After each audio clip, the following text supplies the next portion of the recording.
Shields up, Paladins. Welcome to a For Honor Hero Guide. As you can tell by the title of this video, I will be talking to you all about the Lawbringer and how I like to use this particular character.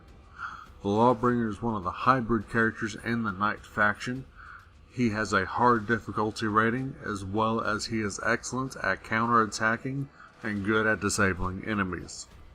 His base stats are his health is set to 150, his stamina is set to 120, and his sprint speed is set to 2.4 milliseconds. With all this being said, let's go ahead and jump right on over to his feats. His tier 1 feats are Conquer, which is a passive ability, capture control zones faster and picked up boost lasts longer, Harsh Judgment, which is reduced target stamina for a short moment, and Body Count, which is a passive ability, killing soldiers grants stamina and health. His tier 2 feats are Righteous Deflection, which is a passive ability, parry to gain high damage reduction for a short time, Fiat Lux, throw a flash grenade that blinds enemies for a few seconds, and Juggernaut, trade movement speed for better defense. His tier 3 feats are Protected Revive, which is a passive ability. Your revive is protected and grants allies health. Pugno Mortis, you throw an explosive projectile, dealing damage over an area. And Second Wind, recover some of your health. And finally, his tier 4 feats are Ignis Ember, several grenades that deal damage, moderate damage over an area. Catapult, call a catapult strike over an area, dealing massive damage.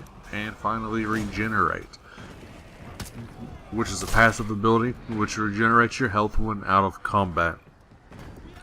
Now, there's a lot of things that for a Lawbringer you can set him up with, but the way that I like to set him up with would be simply with Conquer, Righteous Deflection, Second Wind, and Ignis Ember. Now, the reason why I have him set up that way with his feats is that for a Lawbringer, even though that he is a hybrid character, you really have to play him as a heavy. And what I mean by that is you have to counterattack with it. You really, the most times whenever I'm starting a fight with somebody, I'm either waiting for them to swing so I can parry it, or I'm waiting for them to swing so I can do my dodge shove into light, then start up the combo that way. So one of the things that I like to do is that with Conquer, I like to really have Conquer on instead of Harsh Judgment or Body Count, simply because I like to play the objective. So in this, I want to capture the points quicker, either in Breach or in Dominion for that matter. And I want to sit there and hold them. And now, even with the picked up boost, I like to specifically pick up the shield and maybe damage. Damage is kind of here and there, but definitely the shield. And I like how long the shield will last, specifically while I have it equipped. Now, I'm using Righteous Deflection is because the Lawbringer is pretty much the parry god of For Honor. If you can learn how to parry almost anybody's attacks with the Lawbringer, you will not have anyone want to fight you. They will run, they will not want to fight you because they know you're going to parry everything that they throw. And that high damage reduction for a short time, pretty much with that being said, you're going to gain a lot of damage from that. Specifically, if you parry a light attack, you're guaranteed to get a top heavy. And that top heavy hurts already. Plus, on top of that, with Righteous Deflection, you're going to hurt. And plus, after that, if you do get the top heavy, you are guaranteed just to get a light attack after. So, I believe already with that, you're doing, I want to say 60, maybe 70 damage with that already. Plus, with Righteous Deflection, I think you're doing right up there to maybe 80 or 90. So that's something to keep in mind while you're playing the Lawbringer and if you want to be one of those Lawbringers that are feared, then definitely work on your parries. Set in the hero tactics and work on your light parries as well as just any normal parry as well. Now I'm using second wind. Again, I'm up on the points usually, so I don't really have to worry about that. Only time I really like to use second wind is if I'm really just getting ganked. And 9 out of 10 times, if you're up on the point with Conquer, you will get ganked. So that's just something to help just keep you up a little bit longer. And Ignis Ember. Now it says several grenades, and really what that is 4 grenades. You do have a time limit with those, and after you toss all 4, you will get all 4 of them back. But it takes for you to get all 4 of them back. It takes very, very long. But the thing about it is, if you realize someone's getting ganked, you can just go ahead and just throw a grenade in there. It does a good amount of damage. I believe this grenade does the same amount as a Pugno Mortis, but instead of just 1, you got 4. Or it might do a little bit more damage, actually, come to think of it. So, with all that being said, with his feats, let's go ahead and jump right on over into his hero-specific moveset.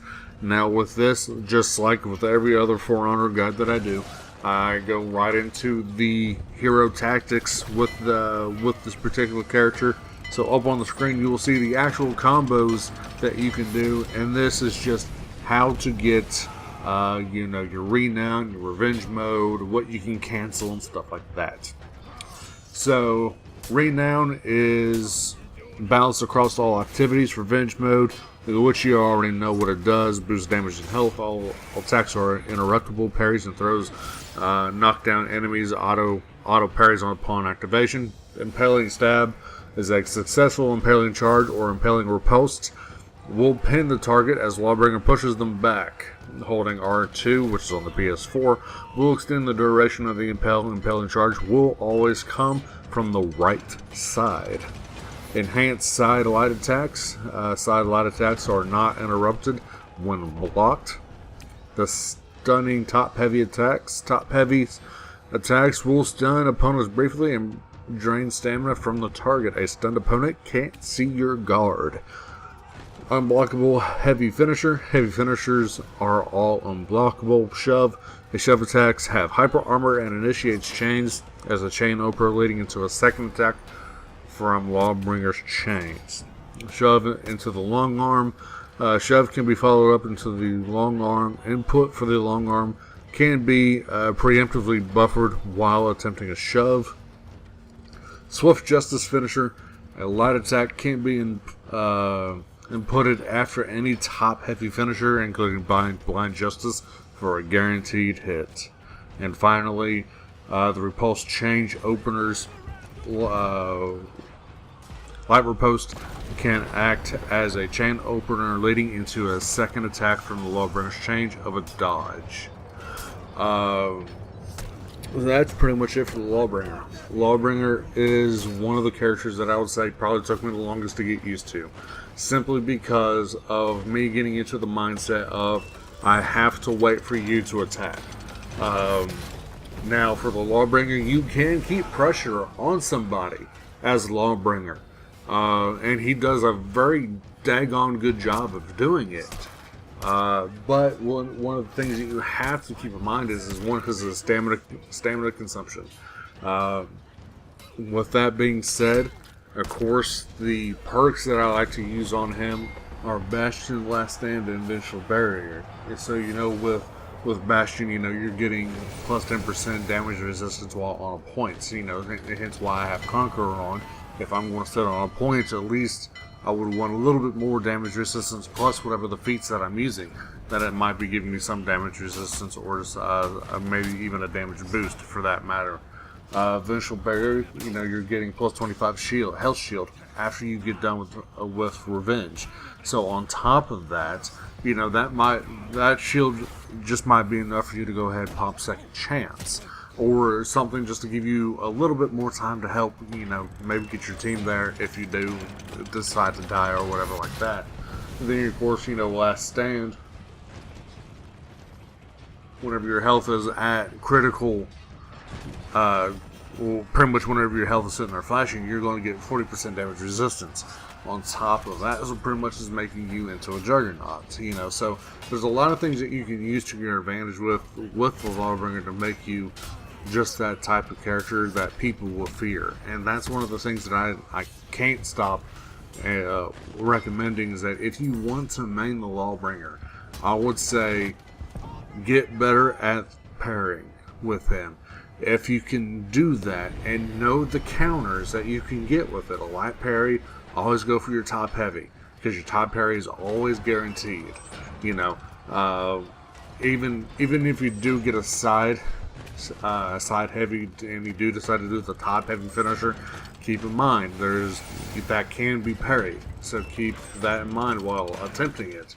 Not a lot of people do it, especially a lot of the veteran Lawbringer players definitely do not attempt it because it can be parried. We like things that are definitely guaranteed, so definitely do that damage that we possibly can. So with all that being said and done, that's the way that I would recommend how to play this Lawbringer. That is the feats that I like to use with him, plus the perks as well. So hopefully I answered a lot of questions, comments, concerns. If there is something that I missed, definitely in the comment down below, please let me know, and I'll be more than happy to answer it for you guys, as well as everything else. Stay awesome, guys, and I'll see you in the next video.